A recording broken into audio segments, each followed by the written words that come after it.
Are you new to real estate and overwhelmed with social media and what you need to do and how you need to do it to make sure that you are maximizing results and getting business this coming year? Well, you're at the right place because we are going to cover Social Media 101 for 2023 and for new agents.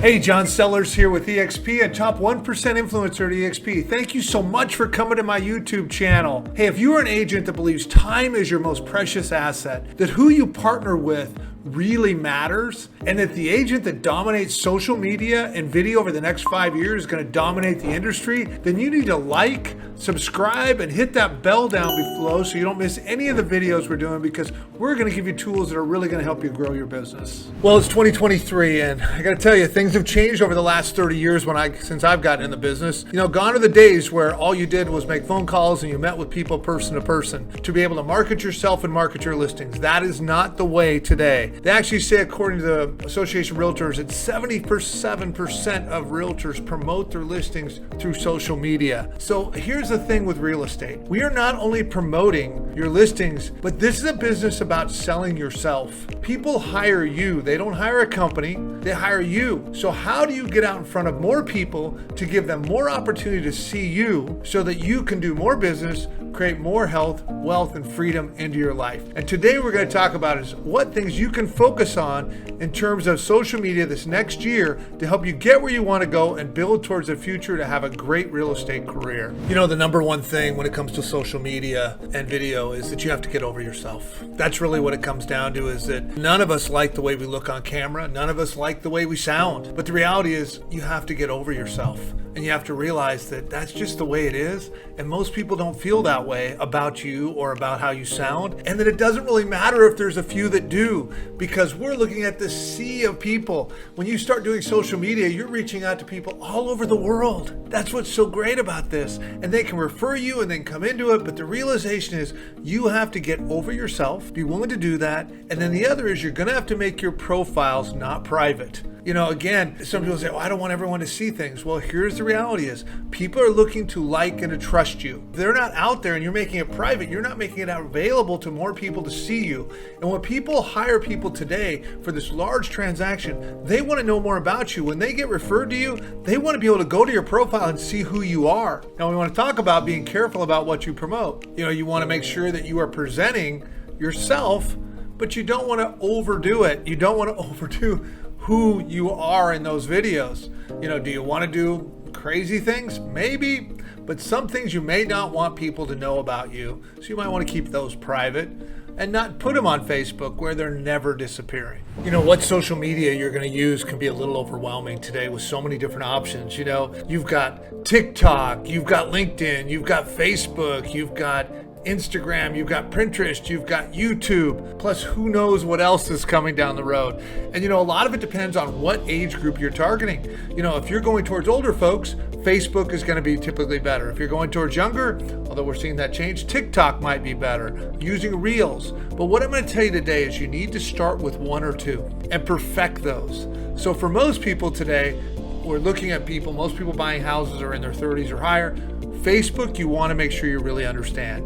You know, if you only have 100 people in your Facebook group, you need friends. You need to go out and figure out how to get that to 500 to 1,000 or more. But I would say and figure out which one or two that you want to do. Now, one of the things you really want to be thinking about is YouTube. And we're going to talk a little bit about that more, but I want you to figure out the one or two profiles and stick with those and learn how they work. Listen closely on this one. And I mentioned it just a minute ago about YouTube. If I was starting over again today and building a real estate business, there is no question that YouTube would be the one that I focus on the most. And I would build a YouTube channel that was specific to my location. YouTube channel for wherever your market is. And the beauty behind this is that it's evergreen content. What I mean by that is once you do a video, it can stay out there in the world running and promoting and getting views for 1, 2, 5, 10 years. that keeps promoting you and building you.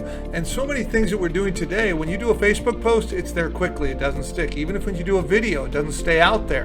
But when you do a YouTube channel, those videos stay out there, and the next video promotes something, and people come to the channel and look at the other videos, and they decide that they like and trust you. No different than you being on this video. So you as a new agent or an experienced agent, I'm going to tell you, if it was me going into real estate, if I was an experienced agent and wanted to start selling more houses, I would go all in on YouTube and understand the value of evergreen content. You know, when people are doing social media, one of the things that I see is they're not using all the ways that we communicate. So what I mean by that is in social media, Facebook, all they're doing is writing text, but they're not actually using the right visuals. And what I'm going to tell you is that people are auditory, so they're listening. So sometimes we want to be doing videos that they're hearing things, they're seeing you doing things, and you can actually have the visual of the writing in there so they can see that as well. So I want you to think when you're doing Facebook posts, make sure that you're doing auditory, make sure that you're doing visual, but you're doing graphics as well, that people can see things that are cool,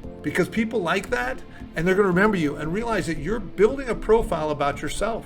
So make sure that you're including the graphics that make sense and then presenting the image you want to present.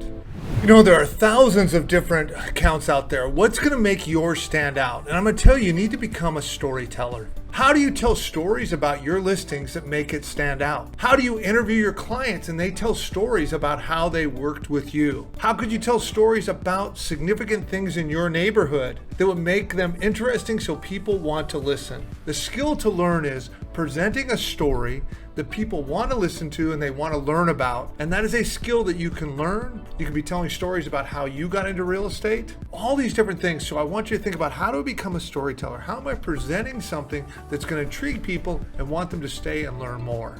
You know, social media is a two-way street. What do I mean by that? People are looking for what you're putting out, but they're also seeing how you're interacting with them. So I'm going to talk to you about, you want to use the 80-20 rule, which you mean 70 to 80% of your social media wants to be about your personal life. Just things that you're doing, tracking how you're doing things with your family, things that you're learning, vacations you're going on, day-to-day things that you're doing. And that 20 to 30% of it is about your business. If you do too much about business, they won't think that you are real, and they want to work with real people. And they want to work with people that are interesting. And the truth is, all of our lives are interesting in some ways. I know we all think our lives are boring, but the truth is, there's interesting things in everything we do. The other is to be looking at hashtags and to be interacting with the people in your sphere, in your Facebook friends. So how do you make a timeout every day that you're talking to certain people and interacting with them? That is actually prospecting. So it's a two-way street, and think about that 70-30 rule, 80-20 on what content you're actually putting out. Now this one is really important. You need to use social media and not let it use you.